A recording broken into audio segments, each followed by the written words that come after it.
in pine management, especially like really intensely managed pine where you don't have a lot of hardwood regenerating underneath it, is we're going in, you know, off the roads, interior units, and saying, okay, let's find the crack in the ceiling where there might have been a pine during the pine planting that didn't make it, and there's some sweet gums.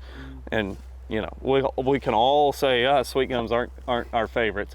And we just started hinge cutting. I hate that, sweet gums. Hinge cutting the sweet gums. So we at least have that cover. And then of course, the deer are using it. And in this case, it's going, well, we're gonna remove some of the deer cover to try to create better turkey habitat.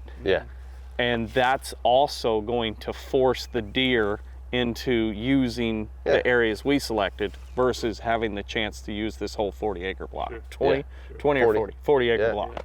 Because it's like they do, I think it's better. Oh yeah, man. Here, there, and everywhere. Right. And it's not concentrated in a 1 acre. It's like, I agree. We get the question a lot where it's like, okay, bedding thickets are great, which for us, bedding thickets are a 1/2 acre to 2 acre. Well, that sounds great, but if they're so good, why don't you make a 10 acre? Well, because then it's hard to hunt. It's hard to kill them. You can't pinpoint. If a food plot's great, why don't we make that 2 acre field into the 20 acre field? Well, then I'm going to sit and watch through binoculars all day. All day. And so I don't want to do that. And so I'm trying to define them and say, okay, this is your bedding acres, and this is summer forage, comfort cover. This is cover that you feel comfortable walking through, and I'm talking specifically deer. Well, on the years we burn, that's brood rearing for turkeys.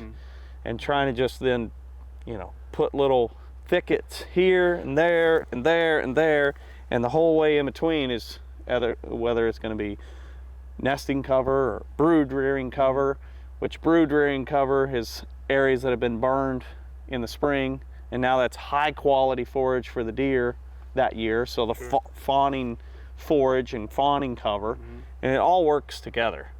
But when we start getting this big area, this is, I mean, I would look at this and say, this is deer cover.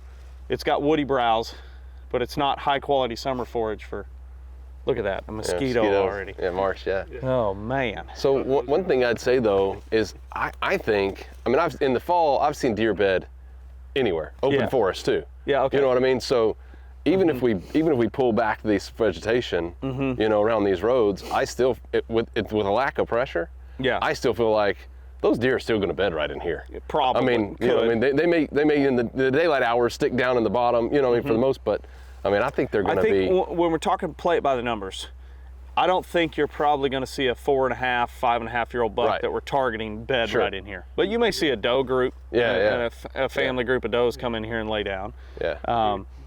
That's kind of a product of that low pressure that you're talking about. But ultimately, we want to try to put our really best cover interior and keep them off these roads and start burning and doing that for the turkeys. Cool. If you, like this right here, we've got beautyberry, which is a great forage for deer, great woody browse, great berries for a lot of birds, covered in greenbrier, which is great forage for deer. But imagine you're a turkey. If you got to make your living in that, you're packing your bags and going somewhere else.